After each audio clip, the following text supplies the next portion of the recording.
Okay, hello guys. I'm making a record today, but today is the 28th of October 2022.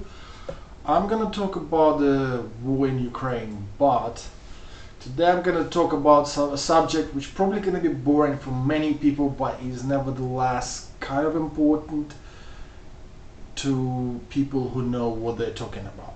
Not kind of important, but very important to people who know what they're talking about. I have some articles, some videos in there. Right on the, as you can see on the screen, I have a whole selection of tabs about different subjects. But today I'm not gonna talk about what happens on the battlefield. It's been very quiet the last couple of weeks. Ukrainians have made obviously big breakthroughs, but then Russians have declared the mobilization, so they bringing in tens of thousands of new people onto the battlefronts, and no matter obviously how badly trained they are and how badly things are going for them, like for example, this is a German newspaper Die Zeit, the German Times essentially says that they send saying that look, they've sent lots of almost 90,000 soldiers which don't not properly equipped, you know, not properly dressed, not properly trained, without proper weapons. But nevertheless, it's like Russians have, I think, nearly managed to achieve their 300,000 target of mobilization over the last few weeks. Obviously, they've sent a lot of soldiers straight away into the fighting just to kind of close up the holes they have. So, for example, they were moving some of the troops. Let's look at the maps. Yes, they were moving some of the troops from Zaporizhia to Kherson region, right? And the troops, because they had some professional troops sitting there, like not a lot of fighting happening in that area, but they were replacing these troops, mixing them with newly mobilized troops, and then moving some of the professional troops into Kherson region. They have troubles with supplying it, but at least they've got now, they apparently have over 30,000 people already in that area, especially after the breakthroughs by Ukrainian troops, so it's a much smaller area to defend. But also they've increased, they had over 20,000, now they added another 10,000 people there. Right, the story, I've recently met someone who happened to be in touch with someone from Kherson, and the story is that even the Russian population, so the Russians have brought some Russian teachers and they've been settled in Kherson to teach in the schools. But to be honest, they say that even those teachers are afraid to go out at night for fear of the drunk Russian soldiers, especially it's women, so being harassed, being raped. And once Russia falls, all these wonderful people are gonna fuck off back to Russia. So good luck to that. I hope it happens soon. But overall, it's been like they've been adding up more people. As some Ukrainian commentators saying, look, we will kill them, but it will take a long time. But one thing we can say is that a lot of these successes have been built on top of Ukrainians fighting before Ukrainians have started getting the help from the West. So we're talking weapons and things like this. So we've got this picture from which it started. Somebody is talking, some pro-Russian talking head was writing, it's in German. So if you want freedom, don't give the defending side the weapons. It's like, well, I don't know, brother. If somebody's gonna be like killing your children, wouldn't you want to have something to defend them with? But okay, cool. When somebody gonna come into your house and kill your kids and rape your wife, I'll be standing there. I'll be happy to stand there and watch it happen, and I will not give you anything to defend you with. I don't think that shit works. But this is essentially the Russian talking heads do, and my general answer to them, guys, if you want to suck Putin's dick, go to Russia, go on public TV, take off the Putin's trousers and suck his dick publicly. We'll be able to see this, and then we probably might consider whatever the fuck you say. Otherwise, go fuck yourselves. Right? So obviously we talked about this, and there's obviously the page which talks about the losses of the Russians, like, 2,600 tanks, lots of different losses, like, the military, the vehicles to take the troops, all sorts of losses, like, and we're gonna go through all of them today, or at least many of them, and we're gonna see that why is it that Russians have been losing so much, and why is it that Ukrainians have managed to withstand their onslaught. I mean, to be honest, when I'm looking at the map, I'll go back to that. I'm looking at this map, what I'm seeing is that what is happening here, right, it's essentially partially thanks to the Western help, because it's about 3 months before it would have happened if the West didn't send help to Ukraine. So people are going to say, wait a minute, you're blowing our mind. Are you saying that Ukrainians would be able to push Russians back even without the active help from the West? So if all the West did was impose sanctions and did not send any weapons to Ukraine, Ukraine would have pushed the Russians back. And the fact of life is, yes, it's true. Like, I mean, we already see that Russians having to buy equipment out of Iran, by bringing in weapons, taking off tanks from Belarus and armament, restoring their really old tanks, T-62s. I mean, Russians had tens and tens of thousands of tanks in storage. And now that they have lost over 2,500 of most modern tanks, they have to bring those tanks back in storage. And the thing is now with the sanctions, what happens is that the Russians cannot modernize those tanks to the later levels. So even the modernization of the tanks, it's already starting to fall behind. They're still building missiles, but we can see that those missiles are not as good, not as advanced as the ones they could build when they could buy chips from the West. They're not as precise, they're not building as many of them, it's like they still had some productions. But, like I say, I've got some of the stuff on here. Nope. Here, okay, this one. Right, some of the videos, some of the things I'll be talking about, I don't have on here, like, not some of the top of my head. But first thing we're going to talk about really is going to be aviation, alright?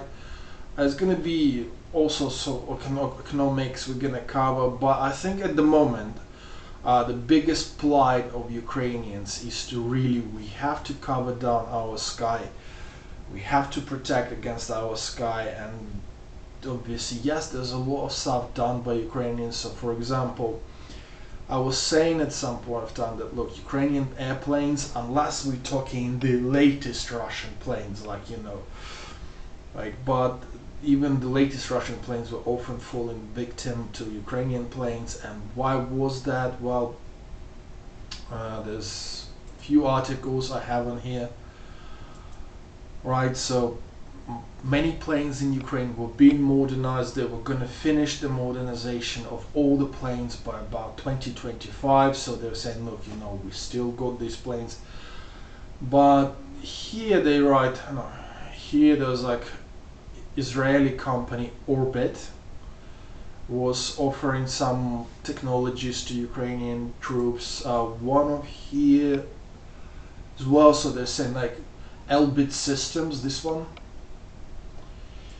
Yeah, Israeli company was helping to modernize some of the Ukrainian planes.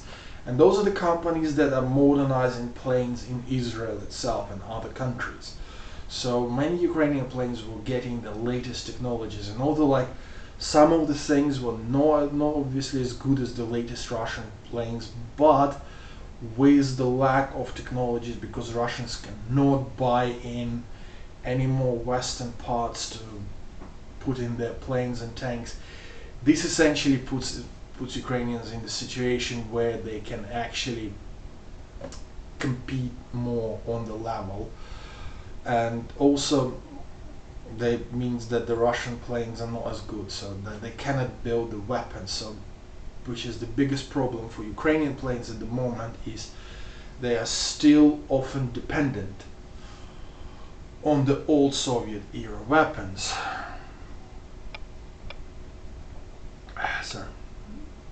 So one of the complaints the Russian pilots have, or the Russian Ukrainian pilots have, is that the more modern Russian planes can shoot the missiles, but they don't have, once they shot the missile from beyond the visual range, obviously, they don't have to continue following the missile and keeping the plane in the target lock for the missile, because it just shoots and it flies, and that's after a little while it catches the plane with its own radar or whatever other systems they have, and like heat-seeking as well systems, and they can then fly their own way, whereas Ukrainian planes quite often still have to go and follow the missile until the point when it hits the target, and sometimes it doesn't. So that kind of stuff coming in, and obviously not all Ukrainian planes are upgraded to that level,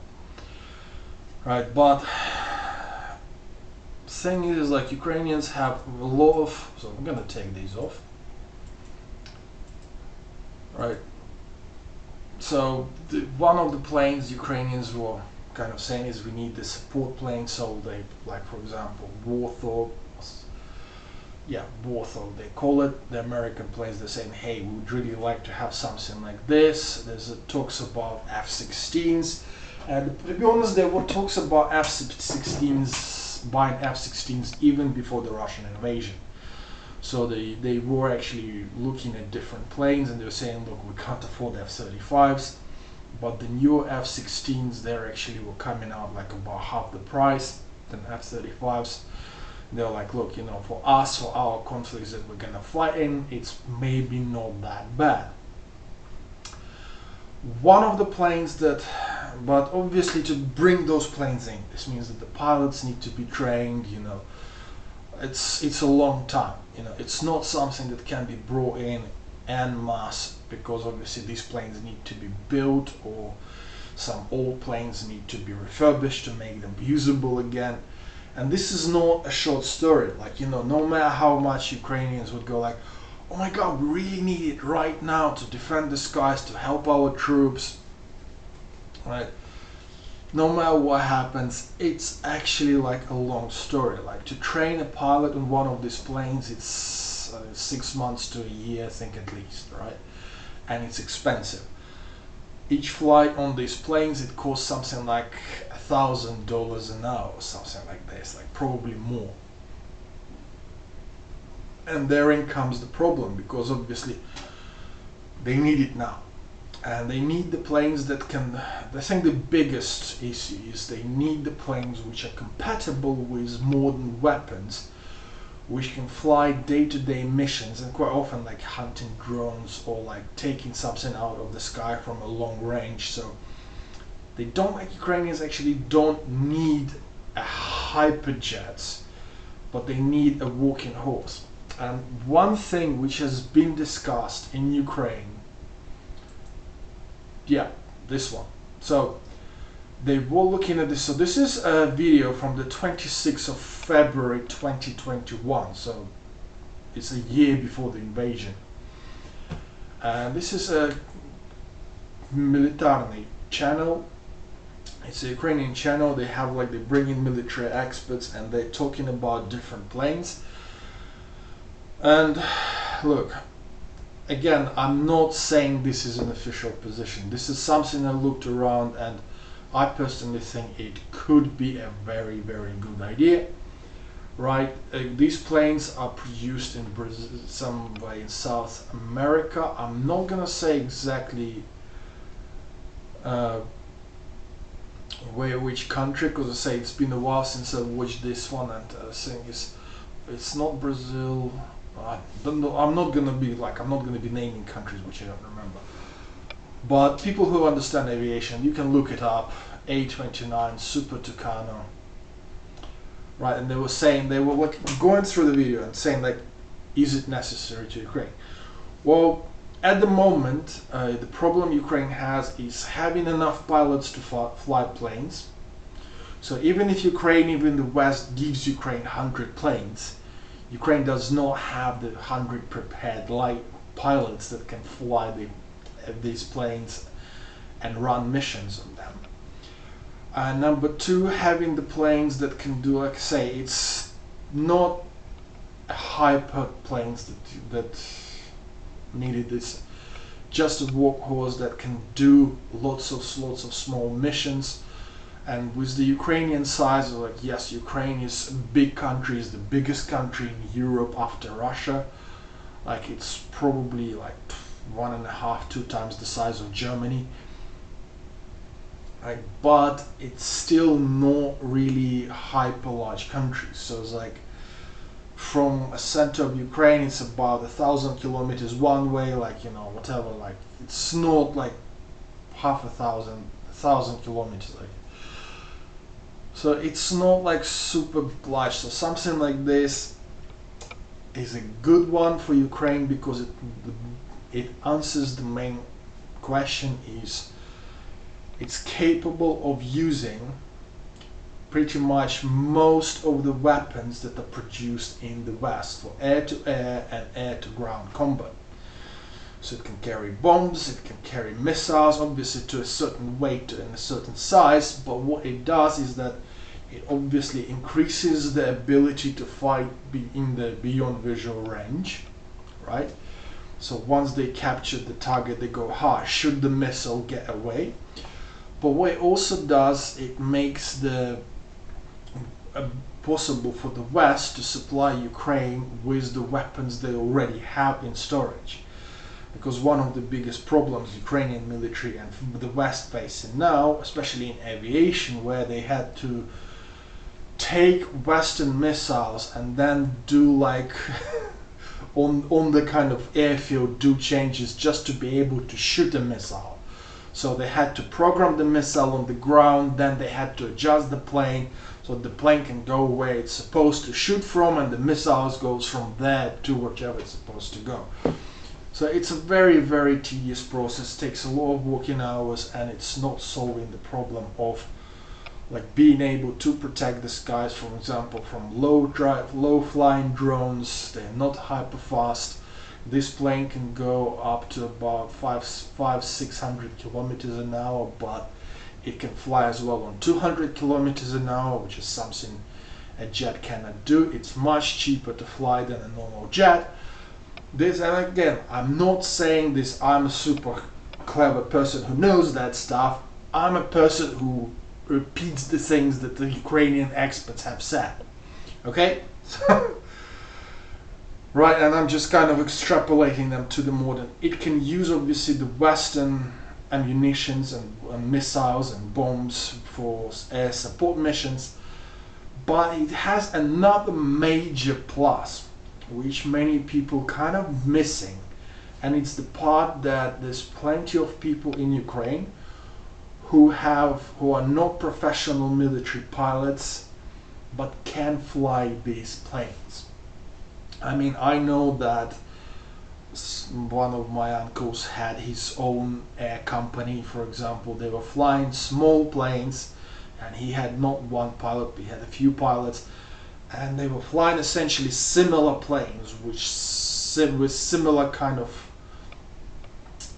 abilities to then spray fields and things like this. So essentially there's plenty of people who have a light airplane license, so they've been trained to fly something like this, and with some training they can be put into these planes obviously it's not immediate. So when somebody says, "Oh, he's talking shit," because nobody's gonna fly straight away. But after couple of months to 2 months training, they will be able to fly the basic missions to hit the basic targets. It's gonna cost much cheaper than the big Western planes. Like, you know, this mission is gonna cost, mission on this one is gonna cost Ukrainian budget like, I don't know, 800 like dollars in fuel, versus the jet, which is gonna cost like $8,000 in fuel, right? You know, like something like this. It's gonna be cheaper to run, and because those are not jet planes, these actually have the normal engine, piston engines. There's a lot more mechanics, because Ukraine has had, to the top of my knowledge, they had 3 or 4 companies that were producing their own small planes, which were running on similar engines, have the similar functionality, like the microplanes. So like 1-2 people planes that could fly. There's 2 in Kiev, 1 was in Kherson. There were plenty of air clubs in Ukraine, so people having small planes. Yes, I know many people don't think about this, but yes, there were at least few hundred people getting airplane licenses every year in Ukraine over the space of the last about 20 plus years. So as I said, from a few hundred to a couple of thousand. So there's plenty of pilots who can sit on them. And yes, they're not going to be able to fly all on their own straight away, but obviously you essentially can add a lot of pilots who can be quickly trained on a small plane, which can do the kind of dirty work. So like, we're not talking about fighting head to head with Russian jets. We're talking flying up and like, oh, there is a target, we flew up, we brought our equipment, we shot that thing down, there is a drones flying somewhere, we can go up in the sky, meet those drones, hit them out of the sky, and things like this. Obviously it's things like this. So that's my point on that one. But it seems that people so concentrating on the more than big jets that they're forgetting that something like this was actually on the cards for Ukrainian military in February, at the start of 2021, end of 2020, start of the 2021. They actually went to the factory, to the people who were making those planes, and they did actually look into buying them.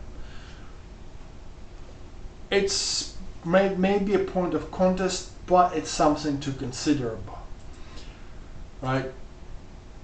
Okay.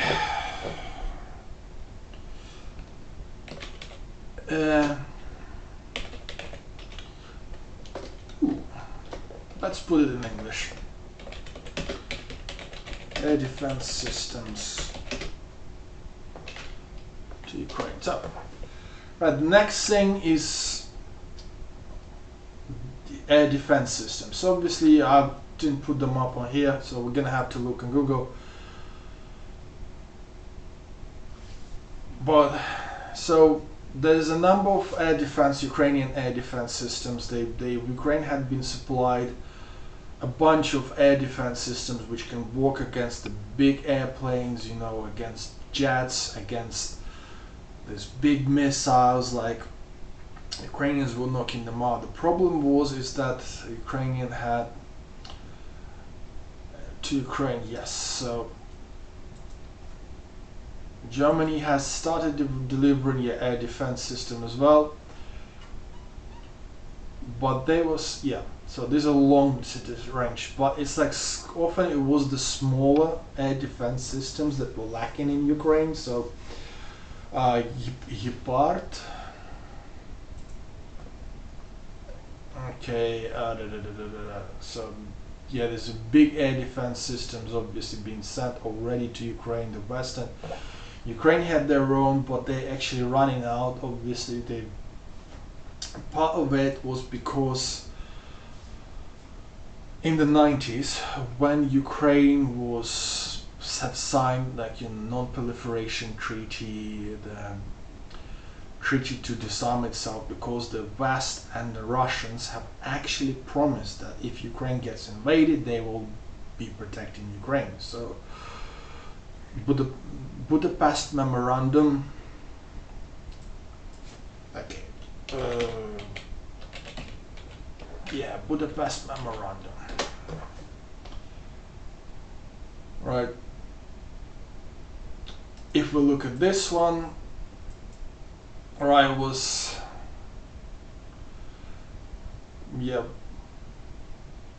signed by Ukraine for non-proliferation, but also disarmament. So after Ukraine has signed this one, Ukraine was disarming quite heavily.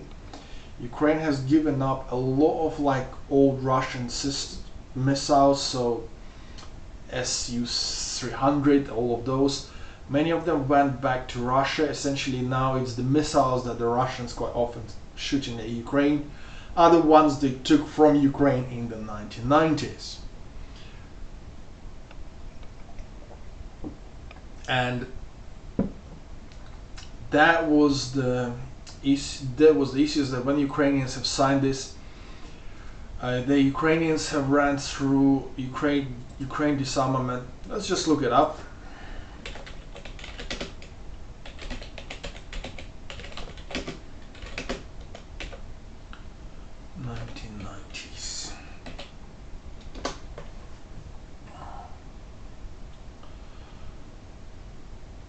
Yeah, they gave up nuclear weapons, but Ukraine also gave up lots of airplanes, for example, lots of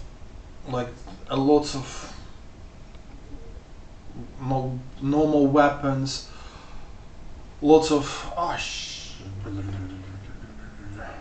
how do you call that?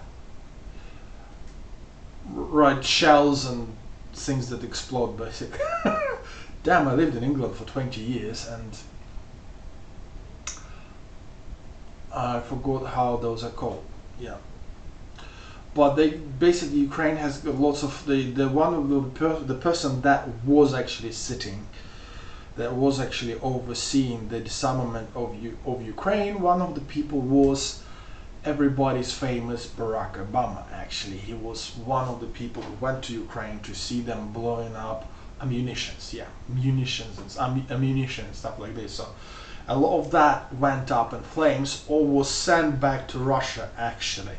So a lot of ammunitions, a lot of missiles which are flying towards Ukraine now, lots of like artillery ammunition and stuff that is being used by Russians. It's essentially things they took over from Ukraine, which has been sent back over, and the Russians kept it. The Russians kept some of the planes, so they went like, look, you know, US was insisting on completely destroying those planes. Russians were actually saying, hey, here's some money, we're gonna buy some of the planes back, and the Ukrainians were like, hey, you know, we have this neighbor who says we not can be in trouble. We have these big countries that are guaranteeing us the peace, so if anybody invades us, we're not gonna need it. So Ukrainians have given up a lot of weapons, and including like lots of air defense systems, but they've developed developed Ukraine. Let me just say, I think it's Kultura.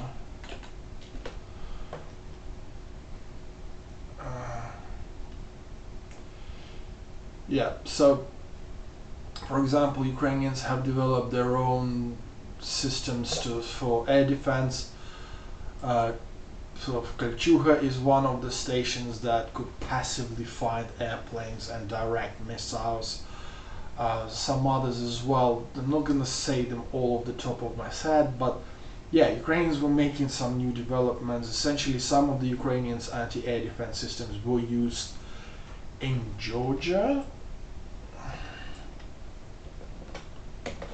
Okay. Ukrainian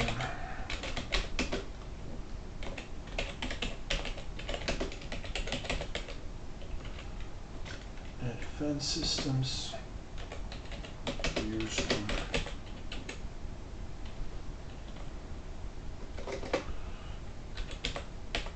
Georgia.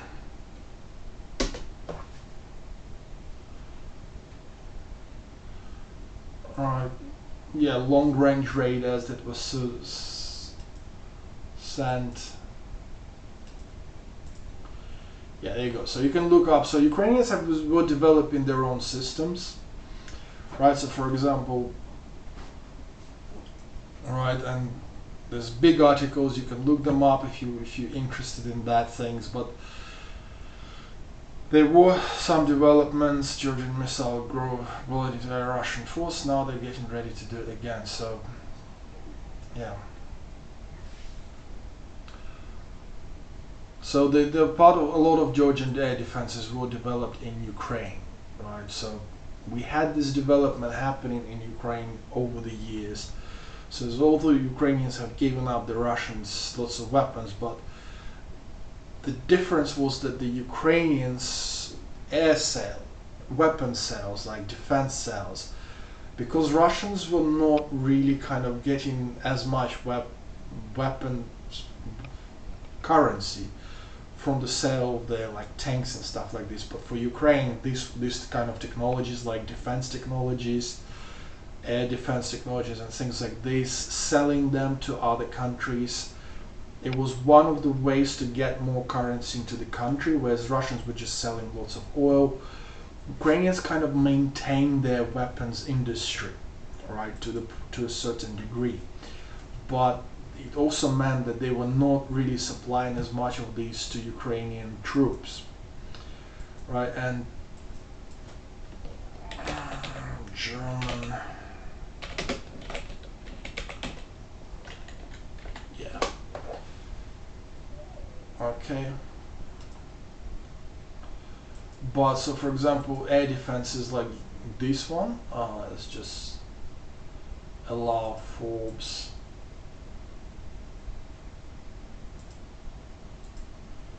to show the images. Okay, fine. Will it show? Yeah. So weapons like systems like this, there were not so many of them in Ukraine. These are like systems that fight against a low-flying objects. Something which is very useful against low-flying drones, essentially, like, you know, something that Ukrainian did. This is why the original drones attacked by Russians was so successful against Ukraine, because they simply didn't have anything to deal with. Now they kind of, few days in, after a few attacks, they find ways of dealing with those drones. Obviously there's different like ways, essentially, like for example, like driving, like if they see where the drone is flying, sometimes they have like just literally get a bunch of soldiers in the car, get in front of it and get them to shoot it down. As Israeli drone defense system in Ukraine,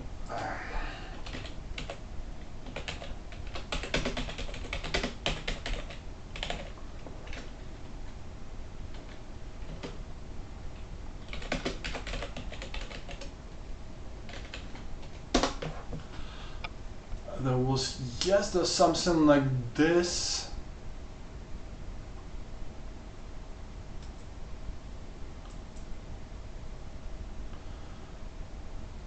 That was coming out on video. They sending me ads. Okay, but so there is some things coming to the forefront, but to be honest, it's kind of slow. It's kind of, the West is taking its time and essentially like getting those systems and defending from the Russian air attacks is obviously quite important for Ukrainians. Even the stuff they built, Ukraine did not have the resources to build it too fast. For example, we have seen the Ukrainian anti-tank weapons used against Russian helicopters successfully. So again, Ukrainian short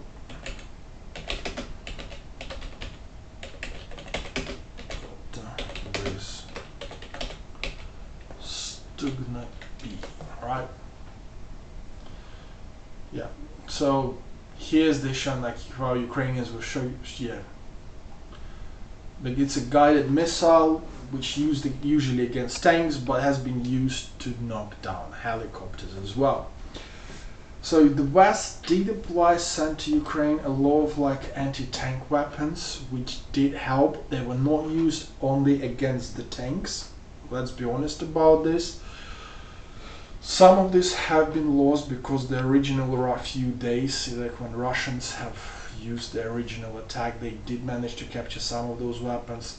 But many of those have been used to knock out the trucks, to knock out the people carriers, to knock out all sorts of other equipment. So they were not used just against the tanks, but against the tanks as well, but also Ukrainian own development. So even if the West didn't send those, things would not be as critical to Ukraine, because Ukraine does have its own anti-tank missiles like Stugna P, Skif is an older version of Stugna P. They are quite successful. They have been built in numbers. And although yes, the Western system also helped a lot, quite often sending the older systems to Ukraine also helped, because many people who came into the military to help Ukraine and to volunteer for Ukraine, many of them, they were soldiers who used older systems, and quite often they were saying, hey, can you give us like an RPG-10? We know it much better than obviously the newer system, which essentially look, was it shoots down? Yeah, they look like a computer game. So let's look at this one. Выстрел! Yo, is a helicopter. Yeah, looks like the helicopter. And you see, this one looks more like a computer game than an old style and like RPGs and missiles. Yeah! Which essentially means that Ukrainians can build these things. It took a while, but obviously it makes it hard. The Western supplies, they make things a lot easier, right? Essentially, like one thing, if you have like 1,000 launches for Stugna P, and then you have Trainsight, and then you have like 5,000 missiles. The other things, if you have like another 1,000 javelins, or the British ones, or there's new ones that come in from Europe as well. So if you have another couple of thousand, yes, they're probably not gonna always hit the target. Yes, they quite often are sitting in the place where they're probably not gonna be used, because there's a threat of Russian invasion from that direction, but will it happen or not, nobody knows. But it means that it makes certain things obviously a lot easier to use when you're defending yourself, and all of a sudden you can free up some resources which are available to your soldiers. Now, over the time, obviously with all this equipment, we're moving on to something which is quite important. Actually, there was like this kind of thing about in Ukraine. Many people probably didn't notice it, but there were some people, some journalists complaining that Ukrainian government was investing money into building roads versus building more tanks. And personally, I did a video in Ukrainian. The economics of war obviously are very important, because what happened was that with these roads, yes, it's very important, and we can see that in this war as well. So when Russians are moving their troops into Ukraine, they have to essentially rely on railways, right? Moving by road, they lose a lot of equipment, they lose a lot of resources, their trucks are not lasting as well, they're breaking down. Well, one of the biggest losses in the whole army was like things just breaking down on the road, and people just sneaking stealing them and just giving them to Ukrainian troops. So it's like, and then Ukrainians obviously being able to fix it up and put it back into the fight, literally because Ukrainians had the routes of doing so. So building good roads essentially helped the Western help that actually comes to Ukraine to travel towards the battleground, because it's not only done through railways, it's also done through by road, by other by whether by truck, whether on the back of the truck, whether it's on its own wheels.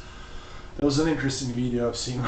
The guys were like driving an artillery piece, and then they were acting as if they're rowing was on the boat, right? It was quite funny. It's been all over Ukrainian internet. I'm probably not gonna find it now, but yes, it happens. And that brings us to Ukrainian like ground technology. So, right, we've done the planes, we've done the missiles, we've done anti-tank things. Right, we've done air defense things. So these are important because, like I say, it's the Russian drones and Russian missiles that are essentially the things that kill most of the civilian population. And the defense against them is very important, right? It's like being able to knock down the Russian planes who shoot missiles at cities and towns, being able to shoot down Russian helicopters who come in and then just shoot uncontrolled rockets into the Ukrainian territory hoping to hit something, shooting down the drones which are flying in and essentially aiming at civilian targets is very important. And this is why I talked about this first, and this is why I said, look, it doesn't have to be a super cool thing, but it has to be the thing that can work with Western weapons. Not just because the plane, the anti-aircraft gun, and like the missile launcher, it's a delivery system that needs to work with the most available weapons, so with the most available bullets, with the most available missiles, with the most available artillery shells, with things like this. And obviously the NATO standards are more available to Ukraine now than Russian standards. As a matter of fact, the Russians are having troubles already with getting the things, the shells and the rockets that would fit with their own standards. So giving Ukraine the things that can work with Western weapons, with Western missiles, is very, very important, because it essentially allows the economics of war to become a lot cheaper. So at the moment there's been tanks provided to Ukraine by Poland, by other ex-Soviet bloc countries that were part of the Warsaw Treaty, because they were getting rid of their old tanks, they were not using them as much, they were getting support to get Americans or German tanks. But it's still like, you know, these are running out. The shells for them are running out, you know, essentially very soon. Ukraine in Russia is actually gonna go run out. Russia is gonna be able to shoot a little bit longer, but obviously the things they shoot with, they're very old and sometimes not very safe. So again, when you're thinking about putting ammunition into a cannon, into artillery piece, and worrying whether it's gonna blow up in your hands, it's not helping your overall morale, which is quite more often than not happens in Russia. They have to refurbish their old artillery shells because they can not produce enough of the new ones, and they're shooting a lot of them. The Western supply of artillery is again Western artillery in Ukraine. Oh, there we go, in action in Ukraine. Right, so we have like the German, French howitzers, the, what was it, Czech howitzers, I think, Dana, I think it's from Czech Republic, I'm not gonna say for sure. But to be honest, there's not even 100 of them, I think, just yet. So essentially you have 100 cannons versus hundreds of Russian cannons, right?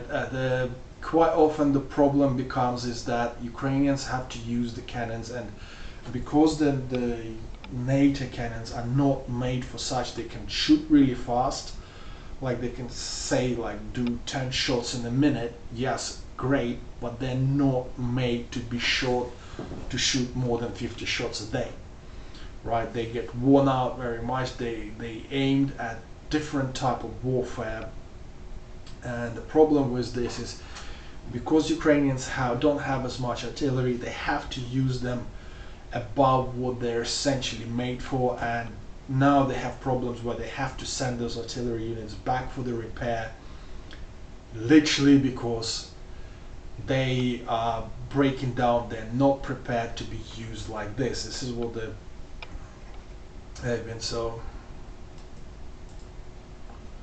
right, so German.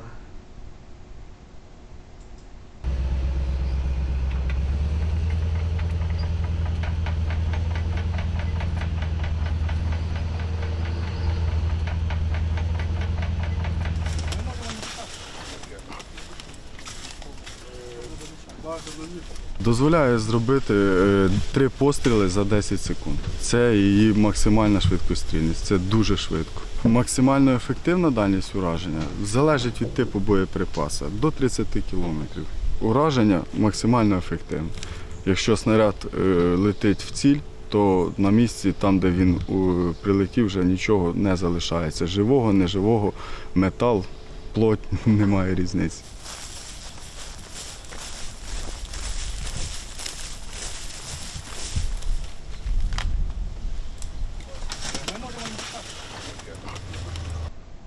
So as we can see the video, even in the video they say, look, Russians have a lot more cannons, but because Ukrainians are more mobile and can respond with more precision, yes, they get to win more. Obviously the HIMARS systems I talked about when I was talking about the actual videos covering the military situation in Ukraine. I was saying that Ukrainians were using HIMARS system to destroy the depots which were holding the ammunition and petrol and other things, to make precise strike on the places where the Russian officers would congregate and just hit the place and kill as many officers as they could, instead of having to use a mass artillery fire. Yes, it's all good, but let's be honest, like 20 machines, like 20-30 machines, even if they can shoot 3-6 missiles at the same time, they're not making as much of an impact, and sometimes they're essentially having to be used above and beyond what they've been designed for. Right, and this causes a lot of problems for Ukrainian military and also for European supplies. But this is not something which can be fixed quickly, because things like this, they need to be produced. And let's be honest, for the last 40 years, well, 40, but at least for the last 30 years, since the fall of Soviet Union, European Union and US, they were kind of not be getting ready, not expecting a big war. So essentially what we're saying them is that yes, they have these technologies, yes, all these cannons have been updated because they have a larger caliber than Russian guns. So these are 155 millimeters, the Russian guns are 152 millimeters.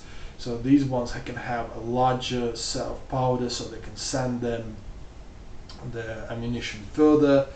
The new types of ammunition has been developed to make it more precise, and things like this have been done, but they have not been done en masse. Essentially they've been like cutting down on military spendings. The German army, which is considered to be one of the biggest armies in Europe, has been essentially more than halved in size. British army went from like 500-600 tanks to like less than 200 tanks. The artillery had been removed. France had only like I think 70 artillery pieces overall for an entire country. Essentially nobody was like thinking that the big war is gonna happen ever again, or if something happens, it happens somewhere over there away from us, and we don't have to be as worried about this, because the whole idea was we have great aviation, we have nice fleets, so we can kill those people before they come here because we have that reach in our weapons. So something that's happened in Libya, for example, they didn't even have to enter there to take out most of the Gaddafi forces. They essentially flew in, bombed the living shit out of any weapon that was on the ground, and then simply rolled over whatever was left. Right, so that was the approach, but obviously they were fighting against this essentially third world countries that had weapons from 1945, you know. When you go at even at least the Russian army, which is, yes, it's not a latest generation weapons, but they have a lot of them, you know, and they still have the weapons from the end of the Soviet era, not from the start of the Soviet era like Libya did.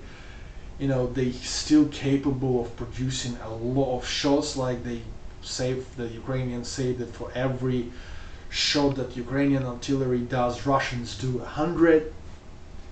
You get this kind of situation, and the West obviously takes time to start producing things, to start going back to the normal, like to say, hey, we need that stuff in case something happens. But the West is being very, very slow. They still live, most of the Western leaders, they still live in 1995, okay? Right? And unfortunately, that is a problem, right? So, but Ukrainian had its artillery. Let's just look. Oh yeah. For example, when we talk about artillery, so Ukrainians have gave up lots of artillery shells and lots of artillery ammunition. But here we can see an article, and this is like one thing that why Russians have been failing, is they've been testing new artillery shells, new ammunition, 152 millimeters. They started producing them. They were testing them. I remembered about this one because it came up on the news, and I remember Russian experts essentially laughing at Ukraine, saying, hey, look, you know, they were trying to build this new artillery piece thing and it doesn't work. Obviously they've just, I think this was right after they've finished the first tests. As usual with these things, you know, the tests are done there so that you can reproduce it. That thing comes in, let's just look at the date. So this is 2020. After that, this is a private producer as far as I remember. They have actually improved on those. They started to produce ammunitions and it's being produced in Ukraine, but again, not in the numbers which is suitable for the type of warfare which is happening right now in Ukraine. But nevertheless, these are better than what Russians have, and this helps. So essentially, Ukrainians, this is something people were not paying attention to, and if only the West put in only the sanctions against Russians, the Russians would end up running out of ammunition. As we have seen in Ukraine, the Russian attack has stopped sometime in probably beginning of April. Since beginning of April, they were failing to capture any territory because Ukrainians have managed to stop them. The surprise effect of unprepared, so like, you know, undeclared war, which has happened. Like they said, look, we're gonna attack Ukraine. They said it on the TV 5 minutes prior to the war, and they didn't even like officially declare the war against Ukraine. So the surprise attack of undeclared war, yes, people were kind of, but there was like lots of things but that wore off, and since April, the Russians were failing at moving forward. As a matter of fact, they were falling back in many areas. They got pushed back from, let's just look at the map again. Oh, yeah. Yes. So they have been pushed back from Mykolaiv, they have been pushed back from Kiev, Chernihiv, they've Sumy. So all these cities, the Russians were there and they've been pushed back. They've been pushed back from Kharkiv slowly, but a bit more lately. But they still shoot at Kharkiv from the Russian territory. So they still shoot artillery and rocket artillery at Ukrainian cities from across the border, right? And all this pushing them back from Kiev, Mykolaiv, Sumy, Chernihiv, all these areas were freed without any Western support. You have to remember that when this happened. Let's look at the different. Right. Ooh. Takes time to load. Yeah, you see, when these blue areas have appeared, they were originally like took up by Russians. When they appeared, right, there was no Western help to Ukraine whatsoever. And this was help because Ukraine had a bit new artillery, a bit better planes, a bit better tanks. So let's go down to like a workhorse of the war, the tanks and people carriers. Okay, this one, not this one, this one. Okay, so Ukrainians at the moment say that, look, they need obviously more tanks that are capable of fighting with, like, again, NATO ammunitions. Why do they need that? Well, it's because the Ukrainians they can rebuild Russian tanks. So, for example, they have more like tank factories in Ukraine than they had in Russia. In Russia, they have recently reopened the factory, but that was a joke of a video. Basically, they have zero automations in those factories. They have still equipment from 1940s as well, and they're gonna be rebuilding tanks, T-62s mostly, right? Which means that because the main tank factory, they had one main tank factory, which is, I don't remember which city it's already now, but it was only one big tank factory. In Ukraine, we have one in Lviv, Lvivский бронетанковый завод, one in Kiev, so this two, and the main one in, this, okay.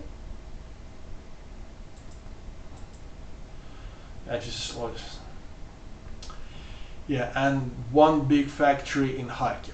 So they have like 3 tank factories which were producing tanks. I think they were saying they could produce, well, they're not producing tanks, but they were refurbishing old Soviet tanks to more modern standards. Some of those tanks were going for sale. For example, they got sales to Iran, I think, because Russians had sales to India, Ukrainians were sales to, not Iran, but was it Iran?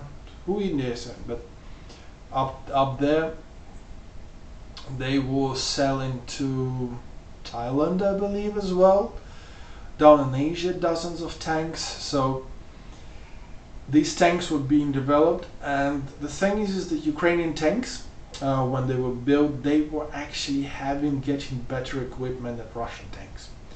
So if we take about T-90s or like later T-80s, yes, their equipment they were designed with a bit better equipment. The T-70s, they were not getting much better equipment. Even the experts that were pro-Russian, they were saying that Ukrainian tanks had better engines. They have better equipment for targeting equipment. So, but one of the major parts of the Ukrainian tanks was that in the battle, obviously, it's very important that you move back and forth, obviously, and the reverse on Ukrainian tanks was up to 30 kilometers or something like this, whereas the Russian tanks were like 4.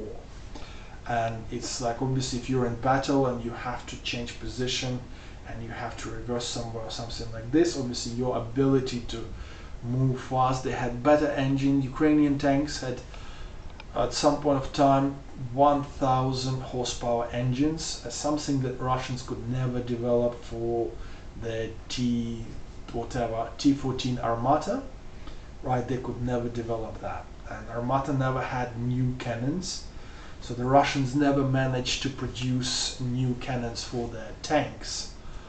But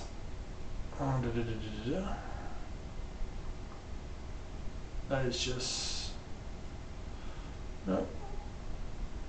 Oh. Yes, but in Ukraine, yes, as Ukrainian military channel, that is from 21. So they managed to develop new cannons for the tanks. As a matter of fact, this is the second time they've developed new cannons, because the original cannon production factory was actually based in near Donetsk, or in Donetsk. So it was actually captured by Russians at some point of time, and it moved. No, it wasn't captured. It was in Mariupol, but then it moved from Mariupol during the fighting in this east of Ukraine in 2014-2015. It moved to the west of Ukraine, and they were started like all the processes have been redesigned and redeveloped, and they essentially started producing new cannons for the tanks. And again, this is important because from the Russian experts, the Russian cannons were kind of getting slightly crooked after like a few dozen shots, right? Essentially, Ukrainian cannons, as far as I understand, are better targeting equipment. So Ukrainians have managed to keep that side of things, that production. They also developed a tank which is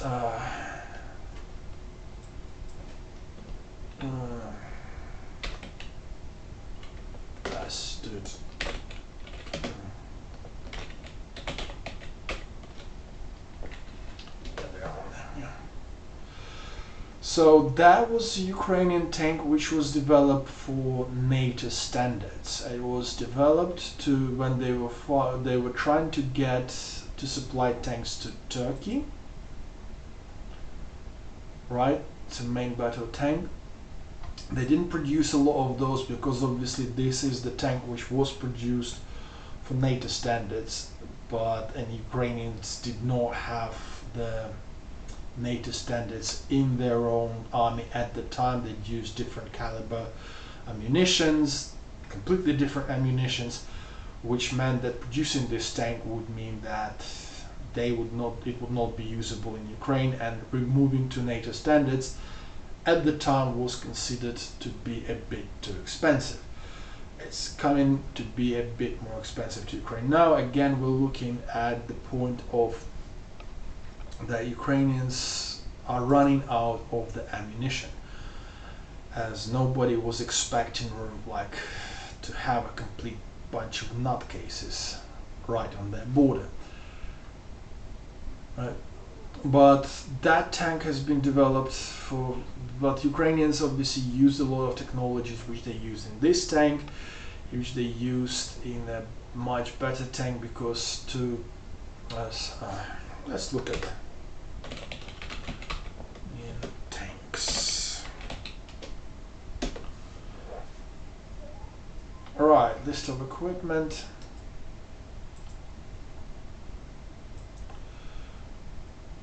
Because Ukrainians and guns, okay. Yes, the Ukrainians have developed some their own handguns. Again, some of them were working for NATO. Bullets, okay, grenades, launchers, anti-tank guns, so 50 cal guns. As a few of them, some of them were donated, but some of them were actually produced in Ukraine. But we're talking about actual tanks, right? Ukrainians doesn't have, so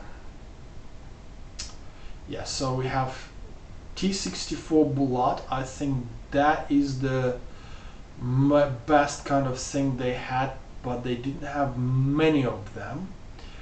Bulats, that was the top of the Ukrainian kind of tank production, because they were most expensive. They had like very good armor, but Unfortunately, they didn't produce many of them, and the T60, those another version of T64, but I can't find it on here. But yeah, they were producing essentially a cheaper version of T64 Blood.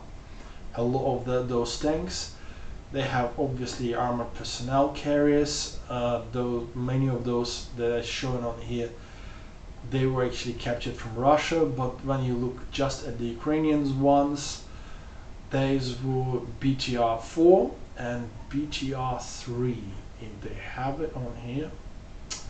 No, they don't, but the major one became after the 2014 war.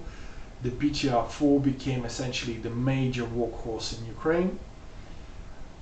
It was, again, yeah, so we already have something like this. So people in the West have started paying attention to them as well. These are machines which were developed in Ukraine to improve on the Russian technologies produced just in Ukraine.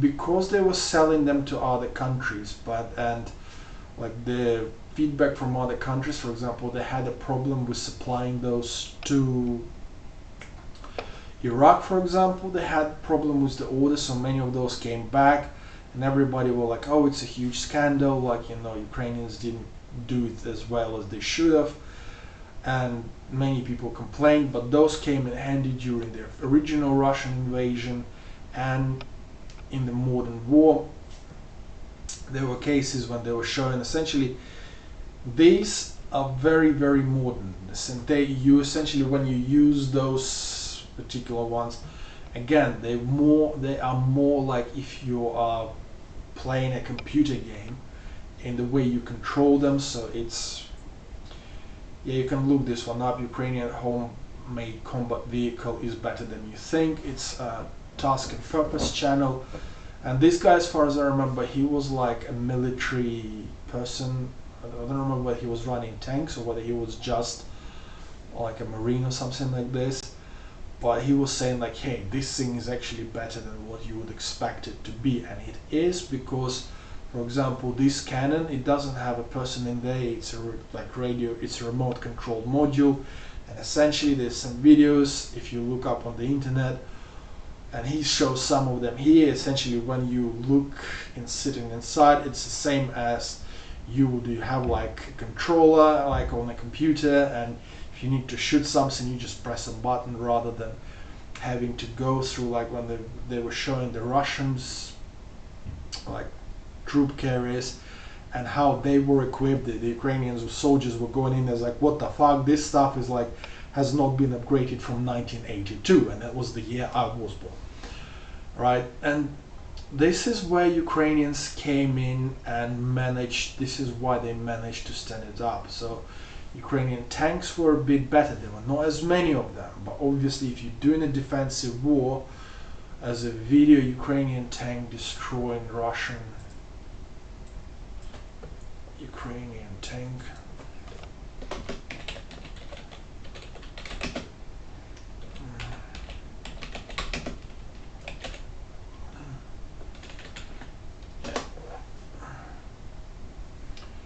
Yeah, so for example, Ukrainian tank, so there's like a few videos you can see there where Ukrainian tanks essentially shooting out a bunch of Russian tanks and armored carriers, and the guys, there's nothing they can do. There was a case where the Ukrainian tank, that was in 2014, where a Ukrainian tank came over as they saw 3 Russian tanks, and they took out 3 Russian tanks, and they took only one head. And the Ukraine, because they have an active armor protection, niche. So I'm probably lost, for too long. But like I said, this is gonna be this video is for people who kind of interested in this thing. Niche active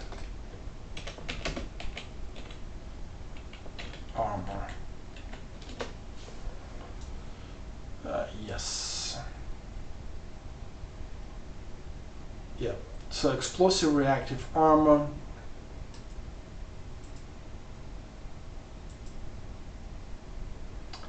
Yeah, okay, not very good one. This is on YouTube. I'm not gonna play it, you can find it, say, but this is the Ukrainian armor, and the way it works is essentially, actually, we'll play it, it's 2 minutes.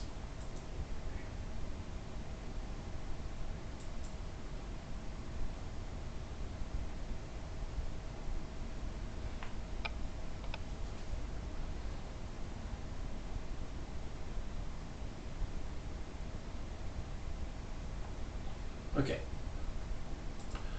I'm gonna go straight to where they actually show how it actually works, rather than lots of stuff where it goes, but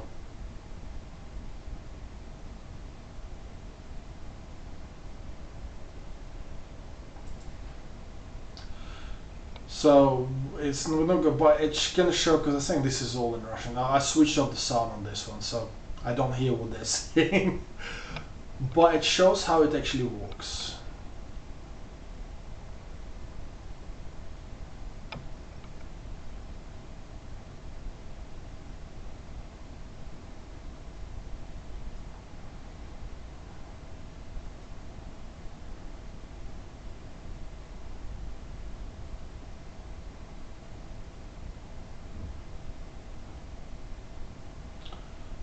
Okay. Just a second, let me. Okay, cool. Here they're showing if the thing hits it, what happens.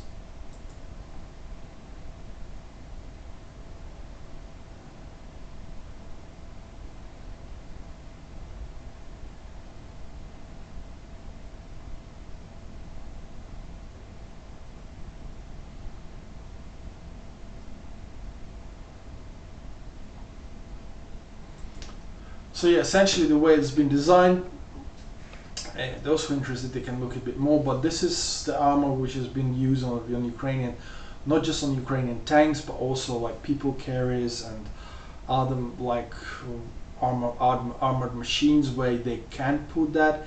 Essentially it was designed, like, as you can see, it doesn't just explodes and push whatever's coming its way away, but actually explodes and it comes off and it cuts things up in pieces. So even if it comes on directly on it, it still blows up. There's still an explosion. It still gets it off mark. But these things, they're coming across to cut it into chunks, right? So that helps.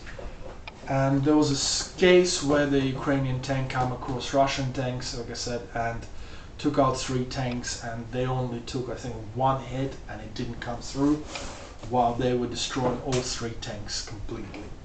Right, so Ukrainians have managed to produce all this, so they have the production facilities, like I said, is like in Lviv, in Kiev, in Kharkiv. So there's 3 big tank factories where people could take them, repair tanks, not just the tanks, but also the people carriers. I think the people carriers, the BTR-4, this one, was actually built mostly in Lviv and a couple of other places, but I think mostly it was in Lviv, because Kharkiv was mostly building big tanks and Kiev was mostly building tanks and BTR-3s.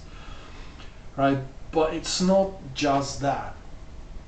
Also, Ukraine had for a very long time its own chip manufacturing. The Russians have been working really hard on destroying a lot of Ukrainian industries over a period of time. So for example, yeah, this is for example, my home city, the city which has just been captured, they have just managed to take out this factory, which is a semiconductor factory in Kherson. It lasted until 2021, so it was still producing things. Yes, they were not super cool semiconductors which you put in your PC, but these are the semiconductors where you can make like small chips which would be usable for, like, you know, in your car, in your tank, somewhere else. Like in the world where we had a superconductor shortage, like the Russians were putting a lot of money into bribes into buying these factories up and putting them out of business. They've done similar things, for example, with in Zaporizhia. So this is one of the areas they've been attacked. There's a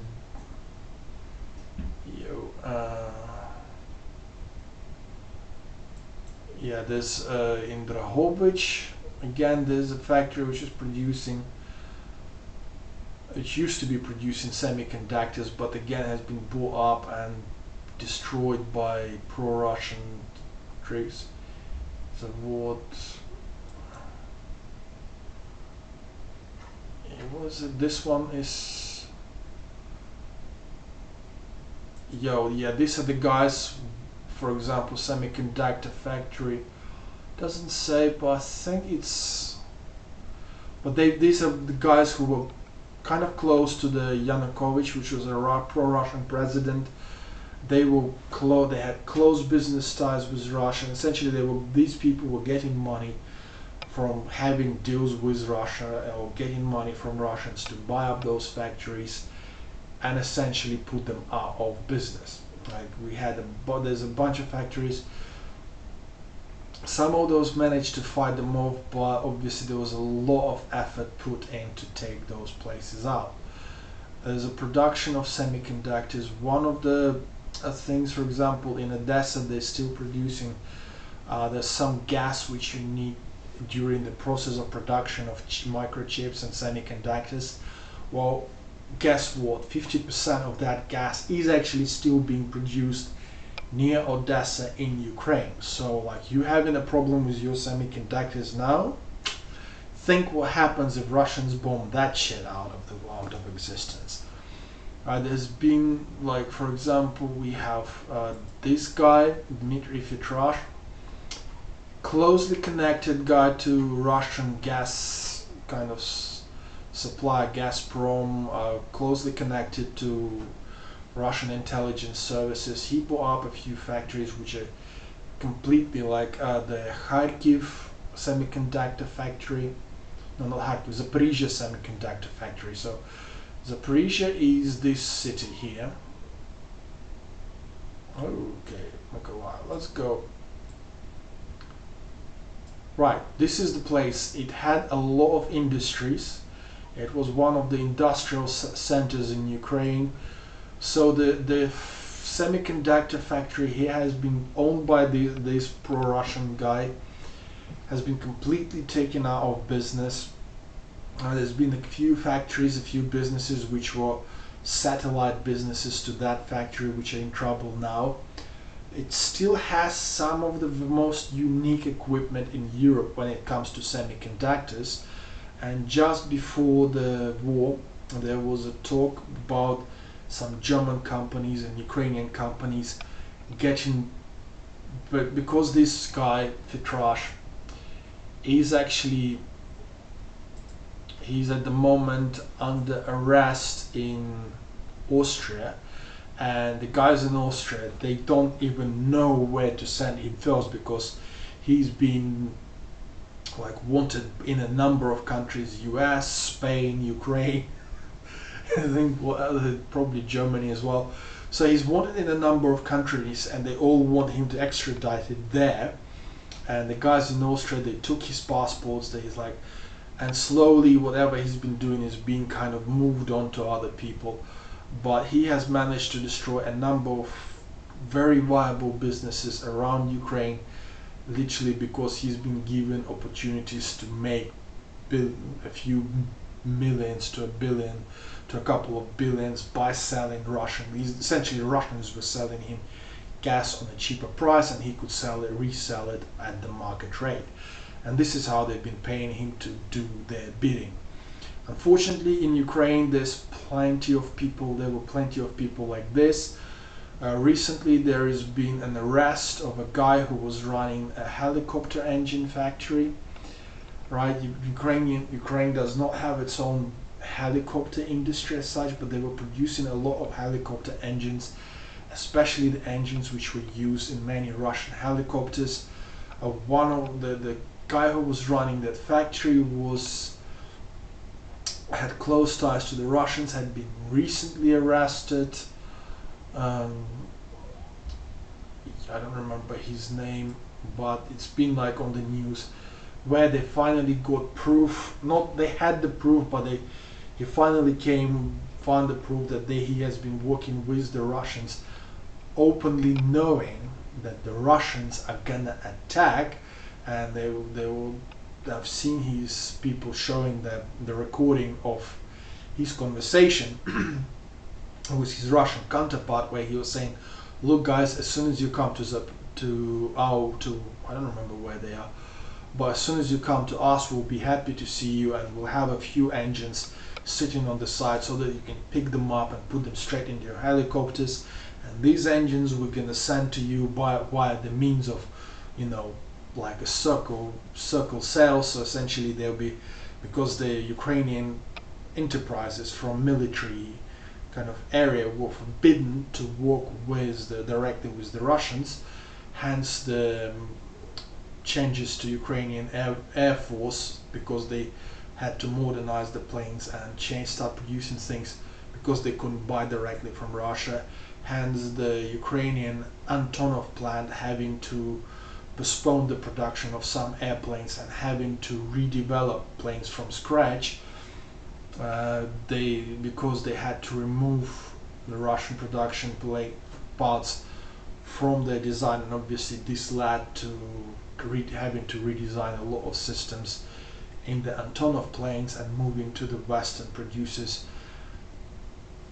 All those things, so these people he was actually finding where he was talking directly to the Russians, and once they found this proof that yes, he knew about the attack and that he's going to be still finding ways to supply engines to the Russians to fix their helicopters, right? He's been recently arrested and he's going to be going to jail for a very long time.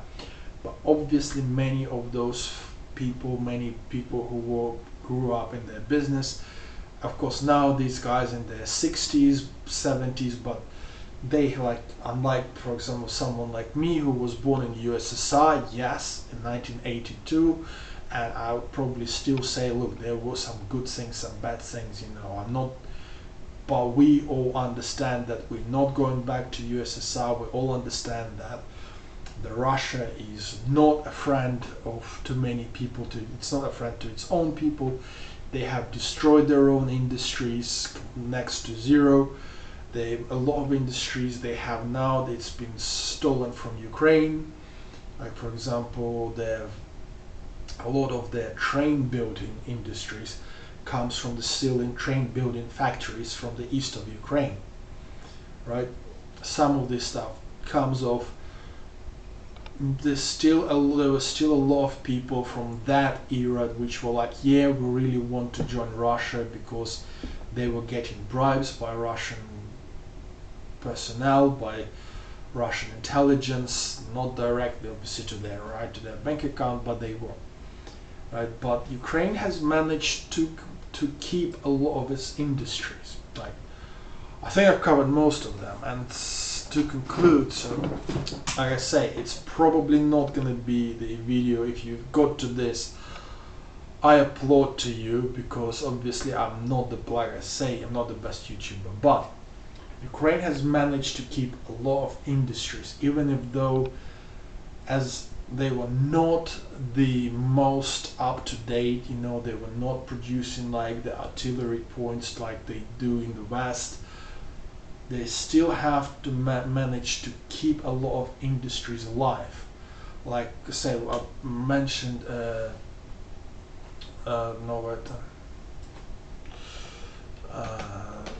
just a second.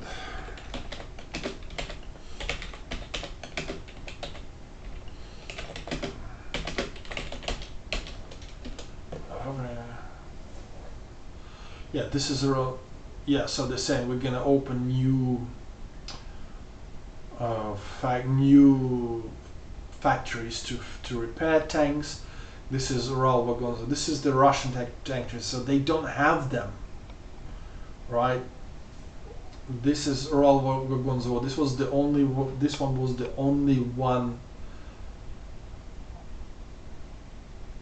this was the only factory that was building and upgrading tanks in the whole of Russia until now, Uralvagonzavod.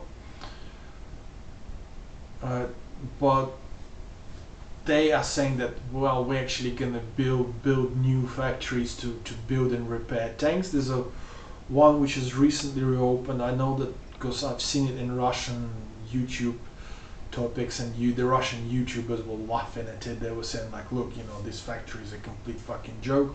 And that factory was aimed what's the Zavod.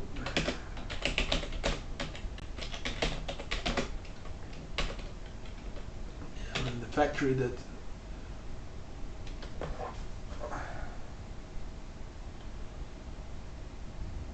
okay, cool.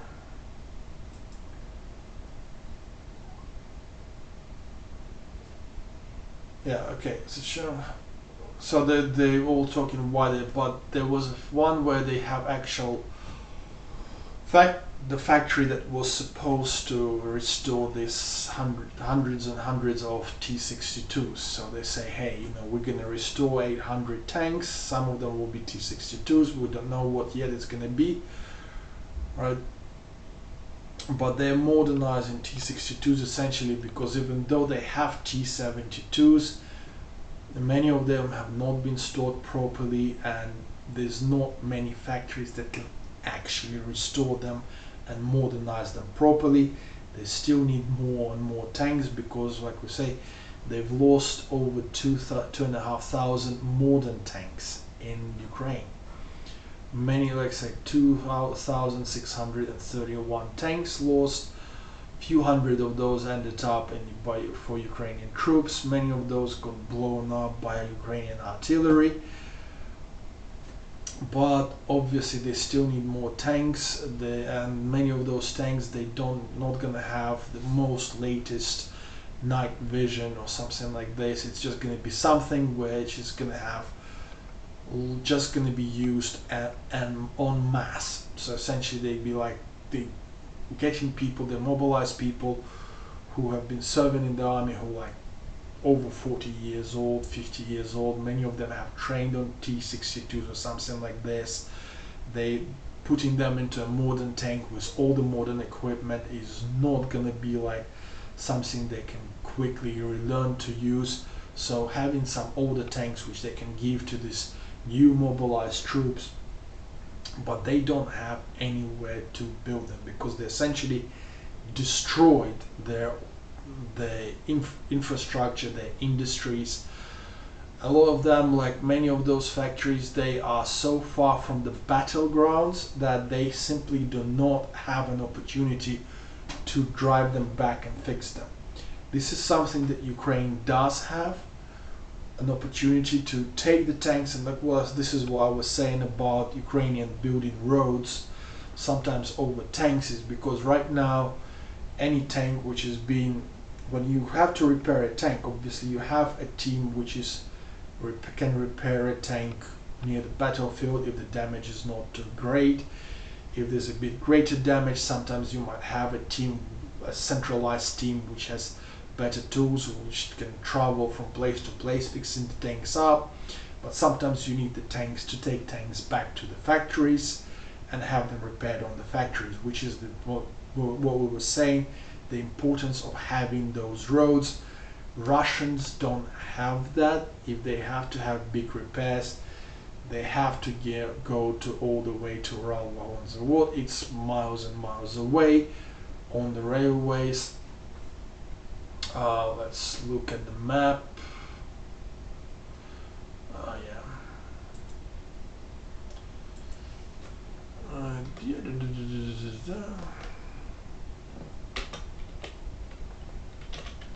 Tagil.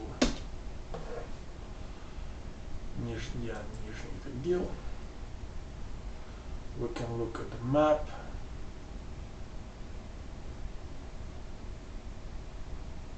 Yeah, so this is Ukraine, this is where the factory is.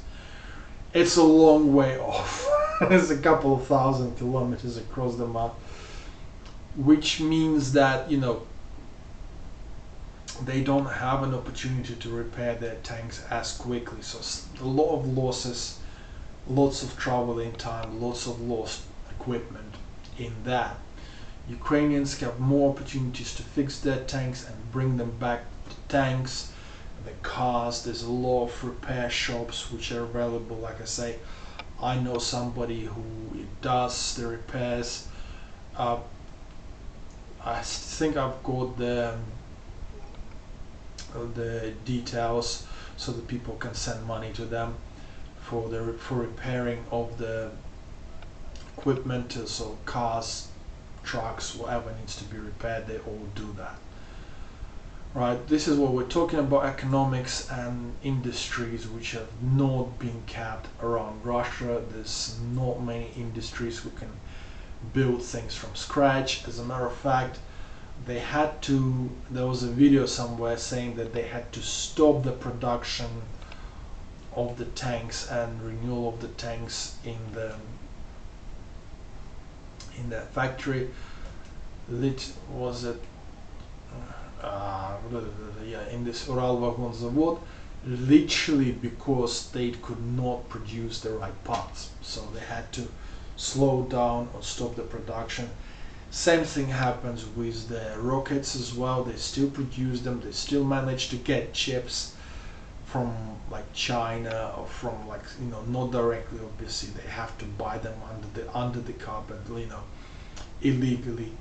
This is why they're forced to buy drones from Iran. They cannot produce enough of their drones because they don't have the industries which would be required to produce those drones. If Ukraine does have at least some semiconductor industry, it does obviously still the bigger drones, like everybody knows, the Bayraktar drones, but we have to remember that half of the Bayraktar drone is Ukrainian equipment. So yes, the drones are made in Turkey, designed in Turkey, produced in Turkey, but many of the drones that are supplied to Ukraine, they do have a lot of parts which are made in Ukraine, specifically engines. They have a new jet engine Bayraktar drone which is just going to be coming out soon. The jet engines which are put in the Bayraktar drone have actually been designed and produced in Ukraine.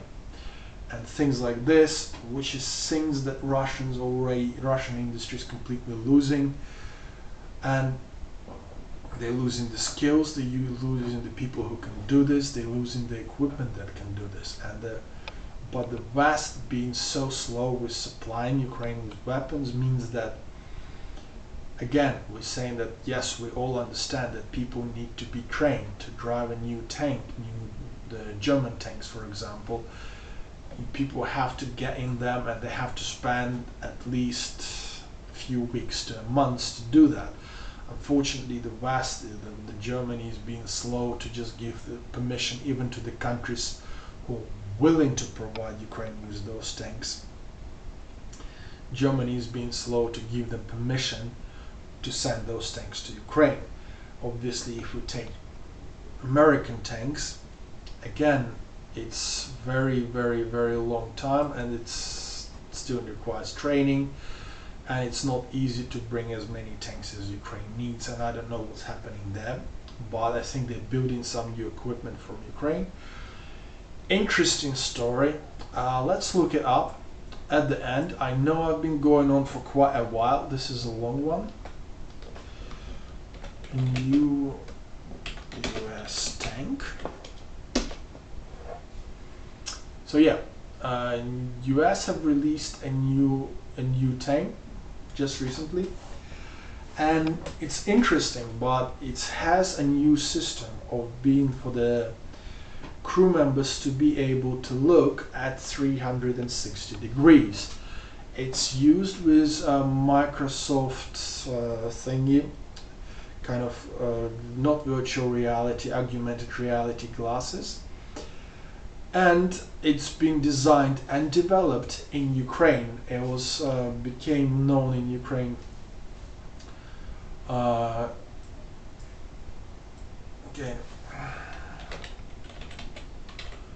Ukraine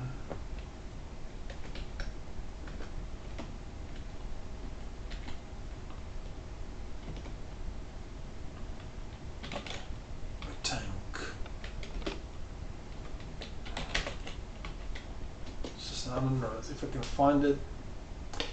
Yes, so yeah, this is the images, this is the helmet, and essentially this is see-through tank technology. Yes. So this is what we're talking about, innovation, Ukraine versus Russia. So Ukrainian company pioneers to see-through tank technology. Essentially, the tank has a number of cameras mounted around the tank, and then it essentially you can use the HoloLens. Yeah. So attached to the tanker's helmet, and it's being used. So essentially, it's been designed by an ex-tank driver who took part in the battles in 2014, and he was like, look, you know, some guy who was driving a car could essentially drive over mines and not hit them because he could see so easily, but me in the tank, I couldn't do it because I'm very protected, but I can't see anything. And this is where the idea came in. He found some people who like similar interests, and what they did is they built a system which would allow them to, they would mount multiple cameras, and those cameras would be united as a single 360-degree view of the surrounding areas. You can imagine how much it improves the battle possibilities of the tank, and that has been built in Ukraine. They worked with American military. And the American military has took this system and using it itself. They worked directly with Microsoft as well, and now it's kind of becoming the next big thing. And this is what we're seeing, the difference in the abilities of Ukrainian military. Obviously, we still remember the Russian big ship Moscow, which has been taken out by Ukrainian missiles, anti-ship missiles. And again, I still remember the Russians laughing about those. They don't have anything like this. Yes, Ukraine does not have as much of these weapons. As I already said, let me have a drink. But we see that those weapons exist.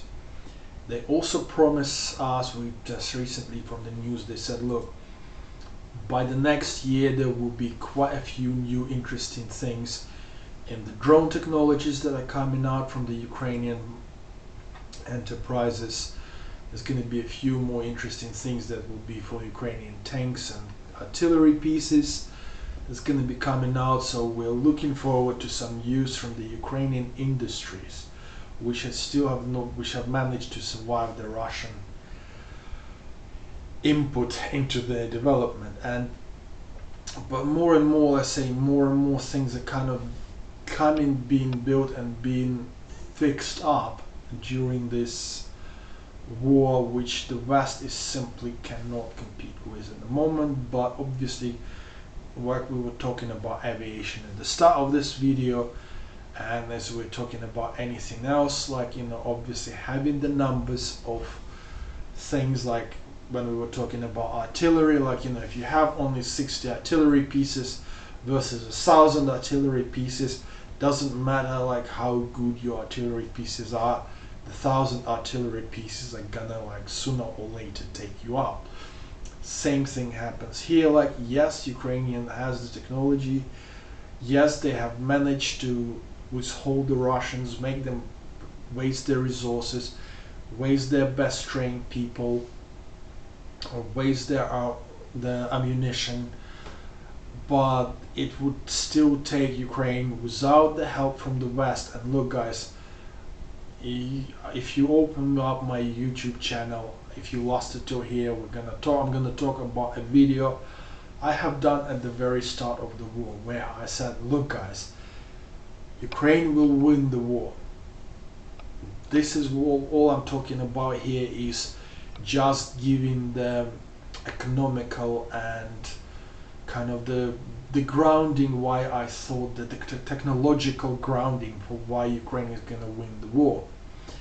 Because we're not talking here about tactics, we're talking about the part where Ukrainian technologies were simply better than the Russian technologies. We're not talking the show-off technologies like Su-57, which they have produced only 3 or 4 planes. We're talking about everyday workhorse technologies, everyday planes, everyday tanks, everyday anti-air defense, everyday like people carriers, which is like BTR-4, which was way better than anything Russians had.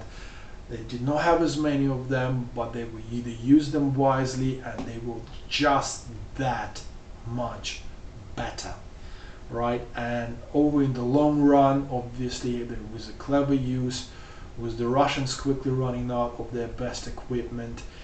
Yes, they're sending another 300,000 people into Ukraine. Yes, it will take another 3 to 4 months to kill them. The unfortunate price which the West is not seeing being paid is the murders, the rapes. We've already seen videos coming out from Ukraine where they were just killing people and just throwing their bodies in the forests, or in the fields, or simply leaving them on the streets. We have seen all that. Yes, Ukraine will win, but at that time, to be honest, at the time of the start of the war, I knew Russians were not like hyper good people.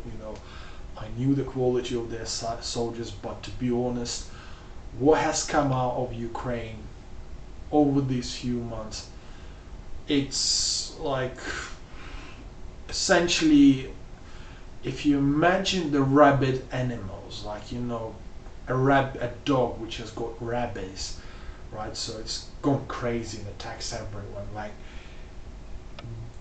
the creatures that are doing the fighting on the side of Russia and the rabid animals, like calling them rabid animals would be an offense to the rabid animals, the completely crazy ones that attack everything around them, right? Those creatures are beyond that.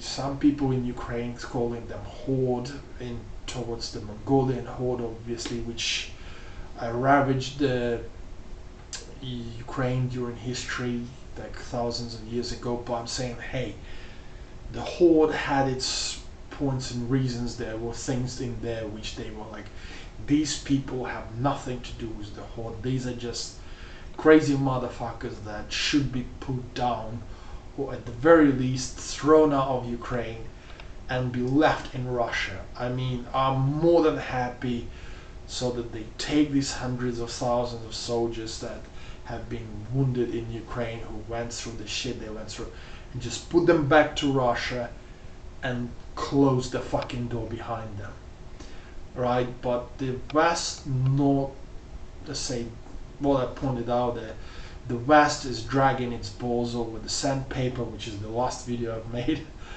right? And the same thing I did at the start of this war, saying, look, if the West helps more and quick, the war is gonna be bringing less death and suffering and less problems. As we can see, the Russians are use this war to cause an insurmountable amount of suffering around the poorer countries, because obviously Ukraine was one of the main food suppliers for many of those countries. The Russians have used this war to use the energy, the gas and oil sales as a weapon during this war. And yes, we know that because of the good weather that Germany and many other European countries have filled their gas storage to the brim now, it's 100% full. They can last for another year without relying on Russian supplies. They have obviously continued on with other technologies as well. But we can see that essentially we have got not a drunken idiot. We have got a complete fucking nutcase who's probably got rabies mixed with syphilis or something like this, and it's just jumping on everyone, and it's completely out of touch with humanity, right? And the West, being so slow in providing the necessary equipment, right, is essentially dragging this war out. But worse than that, they're risking this war to going out of Ukraine in any other areas, because the Russian television, I'll probably talk about this at some point of time, not today, where you look at the way their propaganda works against people even on their own internet. They're driving people into the frenzy, like saying that yes, killing and raping children and women is a great thing to do. Can you imagine? Like, I don't think even Nazis said that, like that essentially killing and raping children and women is okay. It's like, no, it's not. But these are the people, this is their way propaganda works. And Ukraine would have lasted them out, and that ability to produce better equipment would in the end win out over the Russian numbers.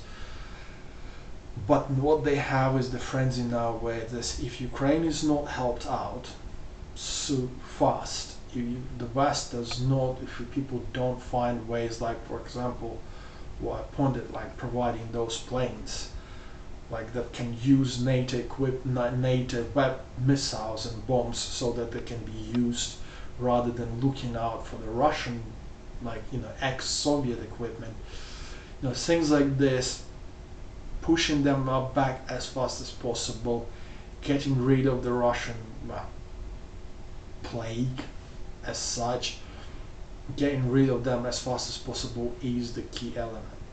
Yes, the more Ukraine gets help, the faster it happens, the more Ukrainians are capable of getting rid of the Russians, rather than doing what this guy says, which he says like, yeah, if you want freedom, don't give them weapons to defend themselves.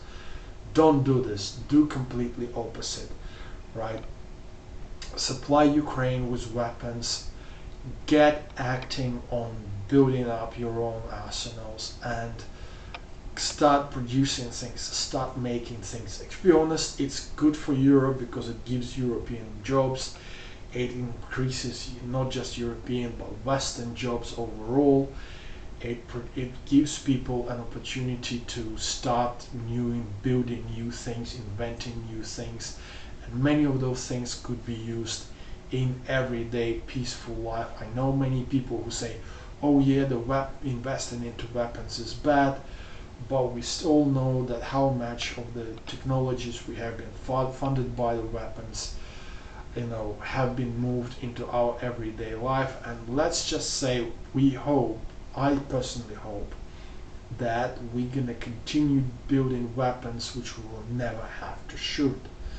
I hope that this is gonna be like a wake-up call for the world to see that, hey guys, are we choosing the old ways or are we choosing the new ways?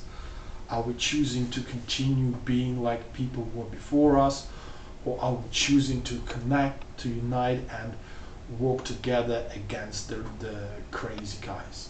Okay, this is the choice we have, and it starts from saying, well, are we gonna be the ones making ourselves safe, or are we just gonna again hope that magically nothing happens? Right? This is what my personal opinion about this is. I've covered all the technologies, not all probably. I probably missed something. Like I say, I'm not a hyper good YouTuber, but I've tried to cover most of them. If you guys have any questions, do write them in the comment if you lasted till this moment.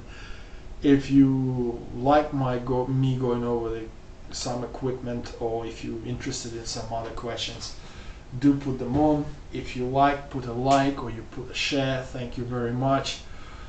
I said there's other channels. I'll probably put them in the video description, the links to other channels where you can look at the more modern news. But thank you very much for lasting with me. I know I'm not the most fun person in the world.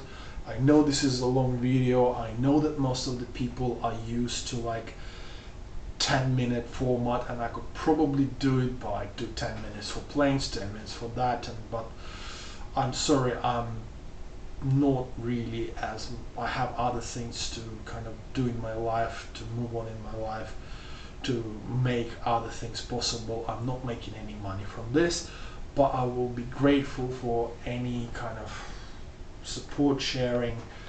If you have, like I say, if you have questions or if you want to share something, I'm happy if you do sharing. I'll be happy if you ask questions. I'll be happy to answer them. I will probably have my friend over from, again, he was born in East Bloc, and we're probably gonna be talking about next time in the next couple of days, and we will be talking about actually kind of trying to look at the picture of what the world is gonna be after Russia, right? So we're gonna try to do it and to come out and do a video, like we're gonna stream it so people will be able to watch it and actually talk to us in the chat. And we're gonna be looking at the politics, what do we think is gonna happen with Russia in the near future, and how it's gonna change the world. What is the picture? Because one of the things that came out from overall from the channels I watch is that the world doesn't seem to have an idea what happens after Russia. So the next video, I hope it's going to be this Sunday, we're essentially going to try and cover this subject, which is going to be the world after Russia, and try to paint a picture of what is going to happen to Russia, how it's going to happen. It's not going to be nice, I promise you that. So I know a little bit of history, and we're going to try and look at that side of things, so like economics, politics, changes to the world, and how things are going to happen. But thank you for your time, thank you for watching, and I hope you have a good time of the day, whichever one you have. Thank you for lasting with me for so long. Like I said, any questions, please feel free to ask them in the